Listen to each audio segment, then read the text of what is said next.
Welcome to the Conscious Investor. Let's get started.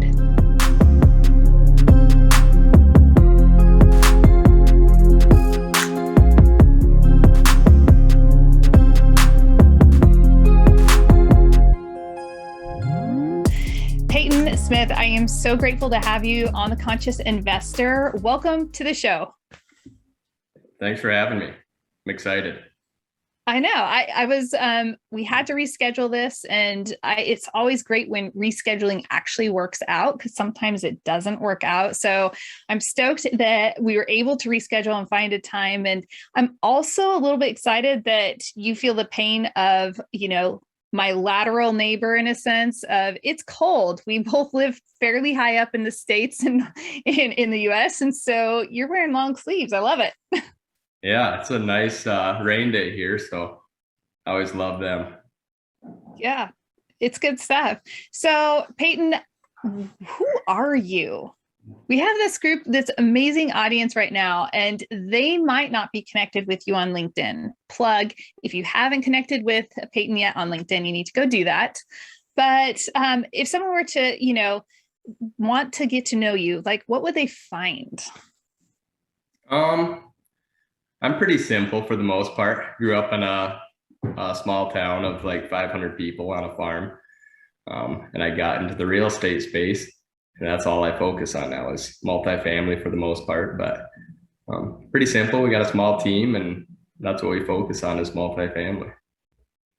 Okay, this is interesting to me because growing up in a small community of 500 people, what was the closest town proximity wise? Like, here's how I put it. Where I live, most women want Target within some level of proximity, right? There is a Target store an hour and 30, 45 minutes south of where I live. So like, what's the closest, like when you were growing up, what's the closest city? It could be a Walmart, Target, where. Yeah. So we were 5 miles from from the town of 500. And then it was about 40 minutes to the closest Walmart and Target, which is in Watertown. So it's a ways for us because, there's a fair amount of towns around home here in eastern South Dakota, but a half hour is a ways for us. Everything is pretty straight lines. If it's something's 30 miles away, it takes 30 minutes to get there. So right. So how did you go and do you currently live in an equally small town, or did you migrate out into something more populated? Yeah, we kind of live in the country for the most part. We live next to a lake. So it's in the country. There's not an actual town, but there's a few other people living around us. So the closest town now our address is Arlington, which is a town of probably about 1,200 people. So it's still fairly small. But I'm actually still closer to my hometown geographically. So that's interesting. I'm asking all these questions because I grew up, San Francisco was, an hour away from where I grew up. And then we started our family in Denver. Then we end up moving to rural North Idaho and live in a community of 2,500, right? And so it's interesting to see how different people live and how that affects their approach to life, right? Like your perspective is shifted, comparatively speaking, to other ways of life. And I think it's, in my estimation, from what I've seen over the last nearly 6 years, I think it's pretty awesome. I kind of like the way the small town operates in general and some of the thinking. How do you think growing up and, living farm life, how do you think that has affected your real estate investing? Not sure exactly because it's a whole different mentality, it feels like. In my opinion, farmers are actually in the real estate game, but most of them don't think that way. So probably I bought my first apartment when I was like 21 years old, and that more than anything probably kind of changed how I thought about real estate and leverage, and probably 6 years later we really started buying aggressively. So I'd say I'm the main thing I learned maybe on the farm was how to work hard. But it's a total different mentality in real estate than agriculture, it seems like to me. Right. And yet you made the comment that farmers are really pretty much into real estate without even realizing it. What does that mean to you? Because I could see that being a truth, but I want to see if we're tracking on the same page here.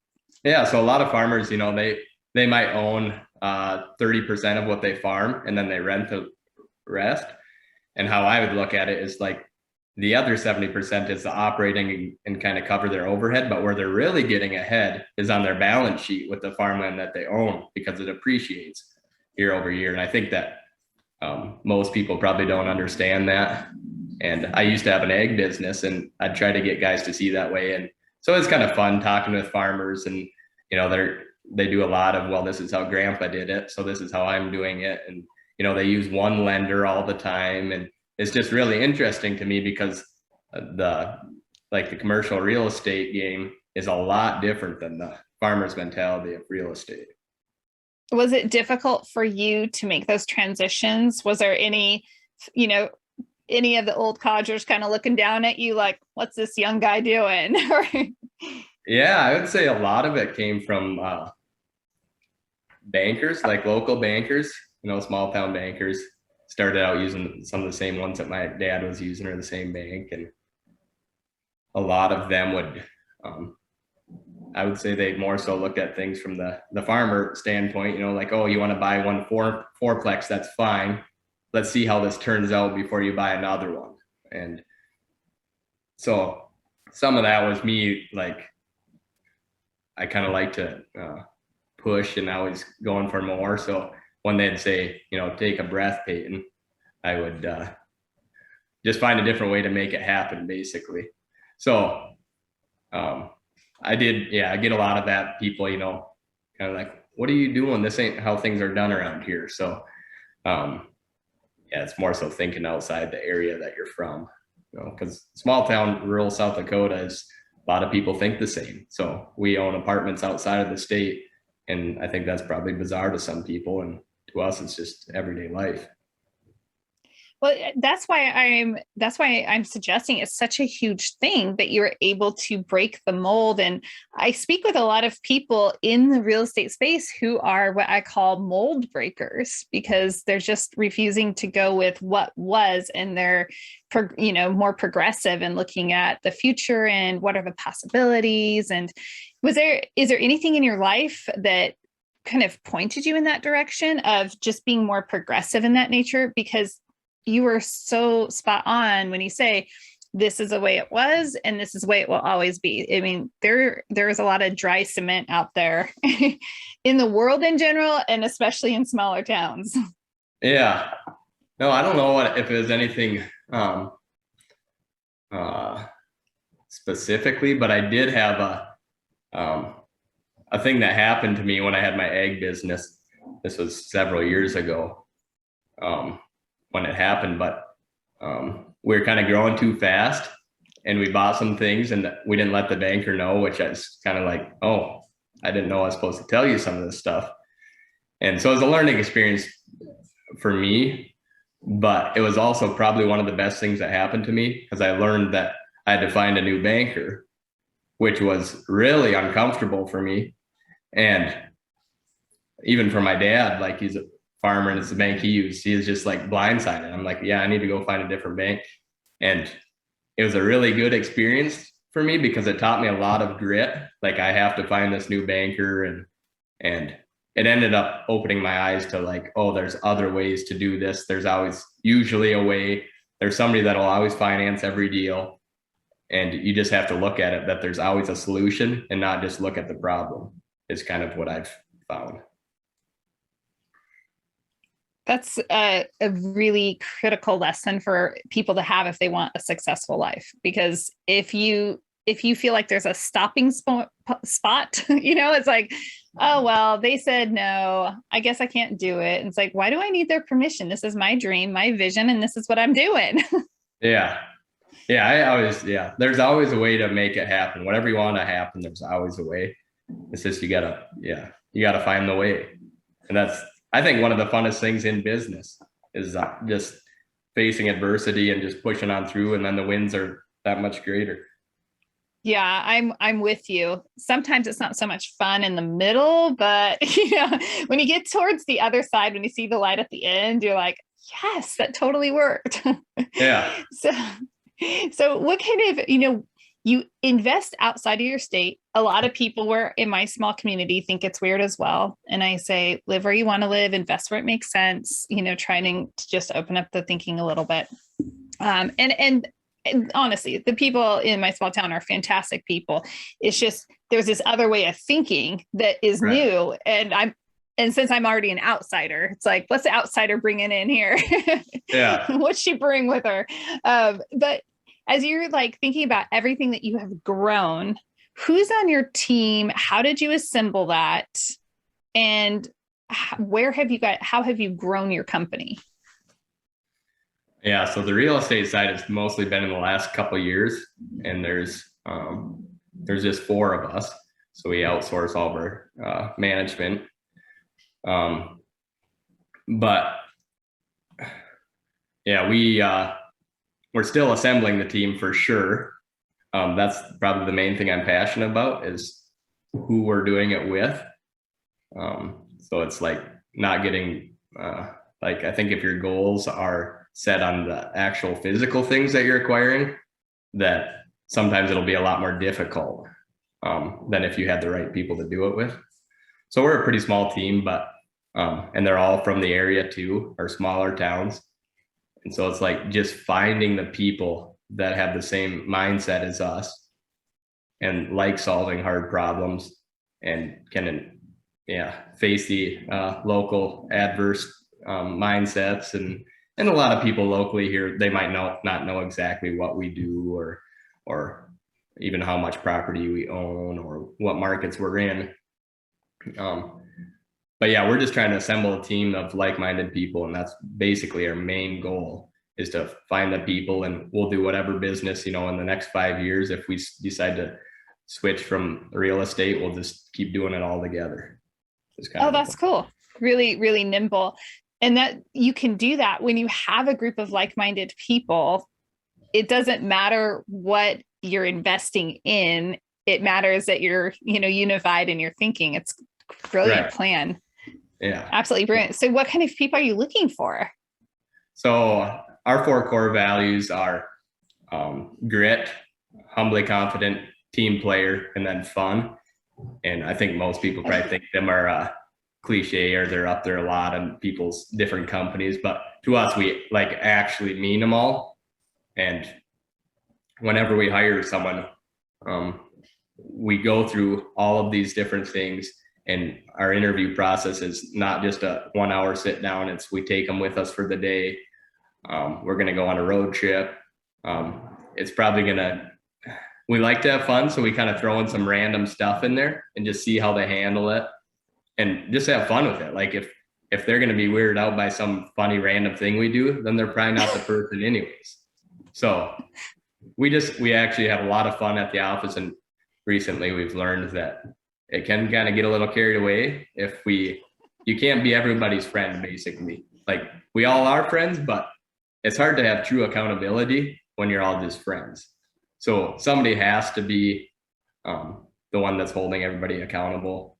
Otherwise, weekly numbers start slipping, and then after a while, it isn't fun anymore because nobody feels productive. And the people we're hiring, we want them to feel like they're being productive, not just having a gravy job or whatever it is. Are you enjoying this episode? Do the world a favor and help trip the algorithm by leaving a review so that this content reaches many others. And now back to the show. Yeah. Going back to that hard work that's hardwired into your life. You totally have me going. My son is my provider of all things comedy. And so he's always showing me whatever 5 minutes on YouTube. It's kind of one of those things that I very much appreciate, because it's fun and it's silly and we just laugh. And it's always something new, but for a while, a couple of years ago, it was Dude Perfect. And I'm picturing you guys as like basically the dude perfect real estate office. Yeah. You know, I mean, super productive, conquering everything, but having so much fun. Yeah, we try anyways. And there's not many days where I can say I didn't have fun, you know. So yeah, it's important to us. I mean, that's why it's one of our core values. If someone's not giving us positive vibes, it's kind of how we describe fun. If you aren't given positive vibes, you're not going to be as fun to be around, no matter the situation. Even if we do come into a big problem, we know how to seriously work at it, but it's also like coming with a mindset that it's fun to solve these problems, not someone that's going to get down and, you know, drag the whole team down like an anchor with them. Oh my gosh, an ounce of negativity destroys. Right. I mean, it just tanks everything around you. Anyone listening knows that. We've all experienced it. And sometimes I think we can all admit that we've all been that person, and it doesn't even feel good to be that person. It's like, right. You don't want to be that person, and you don't want to be around that person. So just keep it away. Yeah. And it can be tough sometimes too, because it's good to have healthy conflict. And sometimes just by disagreeing with someone can come off like they might think you're not being fun about it. But if you have the right culture in your team, I think that everyone can, you know, be open and honest with their actual feelings and do it in a way that's actually upbuilding and productive and moves the whole team forward. I mean, yeah, definitely. Ways to do things and ways not to do things. But yeah, team health is fun for us, I guess. That's awesome. Now your team has been able to grow over 300 units without syndicating? Is that right? Am I in the right? Yeah, we're close to 500 units with no syndication. So it's just all the company's equity. Without syndicating. I love this. So many people are just, you know, latched onto syndication. And the only way I'm going to do this is via syndication. And once again, you're breaking the mold. So tell us a little bit about why has your team chosen to not syndicate, and how are you accomplishing this? 500 units, no syndicating. That's a big deal. Yeah. So it started out, I mean, obviously we started smaller. I'd bought a couple of fourplexes when I was younger, but and then here in the last 3 years, I had a partner that I'd bought out, but we had started buying these off-market deals. I like to cold call is kind of how I source all of them. I think we bought 1 or 2 properties that were on the MLS. So we'd find off-market deals and just structure them in a way that we get seller carrybacks or creative financing options. And then in the last, so we just kept doing that. And every deal we look at them other options, because I mean, preferred equity costs something too, as well as seller carryback. So to us, it's not much different, except that you have, that the equity costs a little bit more. So we're not necessarily saying we'll never do that, but right now we just haven't ever had to. Like, we've never found a deal where we can't buy it because we have to go raise the equity. And the deals we're buying are fairly good buys. So over the last year, when interest rates have been real low, we've went and refinanced most of them seller carrybacks off. And I think we only have 1 property now that does have a seller carryback. And so, yeah, it's worked really well. And now we're to the point where we can buy some of these without seller carrybacks and stuff. But it is, I mean, if depending on the deal, if it works to get it, we'll find a way to, you know, help with the capital stack. But yeah, it's just a lot of fun. We love working with sellers, and some of them are retiring, and that's kind of how we've acquired the units. And in the Midwest is probably different than a lot of the bigger markets too. So now, do you feel so many questions on that? Question 1 would be, you know, I know if I were listening, I can hear people right now in the real estate space saying, all right, but how are you finding, where did you get this magical list of numbers to call? How are you actually connecting with these owners? Because they don't answer my phone calls, and they're not looking at the postcards or the, you know, Dear John letters that I'm sending. Yeah, I probably have the unfair advantage of growing up in the Midwest. So even growing up on a farm, as silly as it sounds, like helps connect with some of these people because a lot of their roots are the same. Like they grew up on a farm, and it's just a good talking point. And the main thing is I don't necessarily talk about the deal or even talk about price right at first. I just get to know the actual person. And wait, relationship? yeah, Wait, to have a relationship? it's crazy. I didn't figure you'd believe it, but yeah, that's kind of that's where I start, like actually be sincere about trying to help them solve their issue, because a lot of them, it might not be about the money. It's about something else. And it's just really fun trying to figure that out and just being open with them to talk about numbers or talk about what it is they're trying to accomplish. And some of these have been relationships that I've built, over 3 years, and finally we'll get a deal done with them. And it's really fun when something comes together like that. Okay, I think that right there is some secret sauce. I think so many people, they just instant gratification. Well, I made 5 phone calls. Why aren't you selling it to me? I sent you so many postcards and letters, and I followed up, and I've done my part. You should sell to me. But you've had that grit, that tenacity to stay in it for the long game, not just a fly by night type person.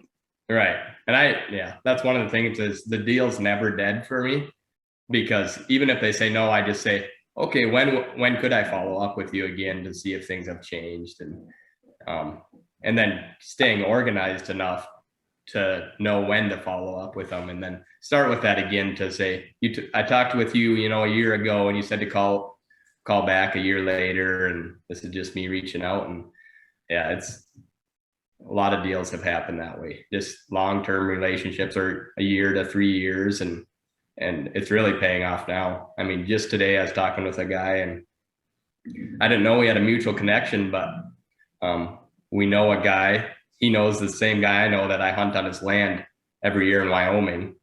And this guy's from Minnesota, and it's just kind of bizarre, but that will help with the deal immensely, just knowing that this common person that we both know really well.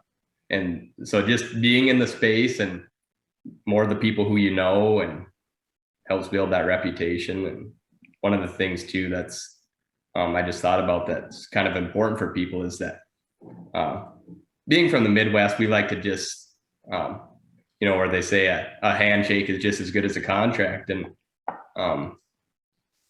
we probably take it too far, because we've closed every single deal we put under contract, and we've never, like through due diligence, found something where we wouldn't buy the deal. Even if we do find something, we figure out how to make it work, and sellers really appreciate that. And we're not there to retrade. And sometimes people say, well, the real negotiating starts after the contract is signed. Like, we just don't play that game. And when we go to sell our properties, we let the buyers know that if there's something that we both don't know about, we're fine talking about it. But if it's just to get the deal under contract and sign to start negotiating, we don't want to play with that, because we're just up front. Mm-hmm. So we just try to be consistent on how we handle those sorts of things. And that really is a driving value. I'm trying to identify who it is, because I don't think it's limited to just the Midwest, but maybe it is just less populated areas, where people do have deeper roots with each other. I'm going to be thinking about this the rest of the day, trying to, string it together, because you're onto something right there. Here in our town, there are the handshake deals, and it is your word. And there's a little more accountability when you're in a smaller, tighter knit community, because it's like everybody's going to know if you're if you're doing something wrong, or if you're doing something right, everybody's going to know about it. Right. Yeah, that's really interesting. So where are you guys headed? You're looking for some new teammates, for your team. You're looking to acquire some more.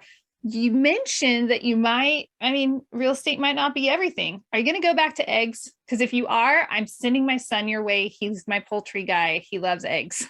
Well, it was agriculture, so not egg. Oh, okay. Like Ag. Okay. But I thought you were like, you had an egg farm. No, you had an ag farm. Okay. But I do really like egg. I mean, that's the industry I grew up and was born into and raised in. But yeah, some of my long-term goals would be to buy ranches or something like that, or to have farmland that we could um, kind of farm or manage on the side. But our kind of our 3-year goal is to aggressively buy multifamily, and then we'd um, maybe kind of take our team out of it and slowly transition out and try to get the real estate to be a little more passive. And we'd maybe focus on venture capital or startups or, you know, stuff that you got to be a little bit smarter for. And right now it seems like we have a lot to learn. So we're just trying to start with the foundation of the real estate. And that's kind of, we call our real estate side Black River. And we need the cash flow from the river before we start doing that, was kind of our thought behind it. You have no idea how cool that is. A lot of times I hear people, they're getting into syndication or into just real estate investing in general. And it's that in and of itself is really the end game. And I've always felt like it's very short-sighted. And my husband and I, we've always spoken about it. And there's like a longer play for us where our goal is truly passive income. And if you are a general partner, if you're an active investor, that is not passive. There is nothing passive about it. So I love that your team has thought this through beyond the active investing side, but even into what you might want to do on the passive end. Venture capital, that's such a cool space. Yeah. Yeah, it sounds exciting for us. And yeah, we just realized that right now we have to be, it's kind of hard for us to, we have invested in a couple little things inside, but it's hard for us to not get distracted by it because it's so appealing. And that's why right now we have to focus on our foundation, which is the real estate that would give us the passive income to invest in these other things. And right now we do look at it like we're activist investors, kind of like Carl Icahn and the investing in companies. We're like that in real estate, where we have to be intentional about what we're doing. With third-party property management, that's all we do. We have to look over our reports more than a passive investor would do and make more decisions based off of them. But by doing that, we can hopefully get to have a process or a system in place where we can easily identify like the KPIs of what are important for when we are on the passive side, which hopefully comes 3 to 5 years. That's amazing. I mean, you guys are being so meticulous about what you are doing. I'm just amazed. Literally the first guest I've ever had that has had this type of plan and strategy, and it's extraordinary. Love it. Yeah, it's a lot of fun. I mean, we like to think about where we're going and plan it. And sometimes we probably think on that stuff more than our day-to-day, but I think, if you think about where you're going, you'll figure out a way to get there. So let's just make that a quote right there, because that's truth. And too many people are so stuck in today that they aren't thinking about where they want to go. And I always speak about future self, and just transport yourself to where you want to be in the future, and just look back at yourself and just even the, the brain, and creating the pathways so that your brain is already, oh, that's normal, that's comfortable, that's where we're going. Of course. Yeah. Way cool. Yeah. Wow. Hey, Peyton, we have to wrap up this segment. But what is the best way for everyone to connect up with you, to see what your company is doing? Granted, you don't want to have any syndicators, but somebody might have a project that would be very appealing. We're open to whatever. So we don't ever just say no right out of the gate, but we're open to connecting with other people. And the best way to reach me is on LinkedIn, probably just Peyton Smith, and or our website, which is blackriverholdings.com. You can find us there too. That is awesome. And Peyton, you're, just so everyone listening, if you're trying to connect up, it's not AY, it's EY. So Peyton. Yeah.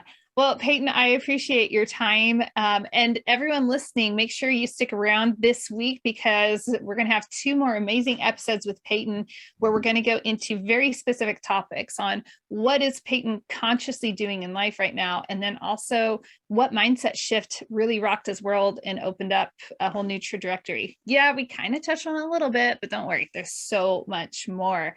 Until next time, live big, love bigger.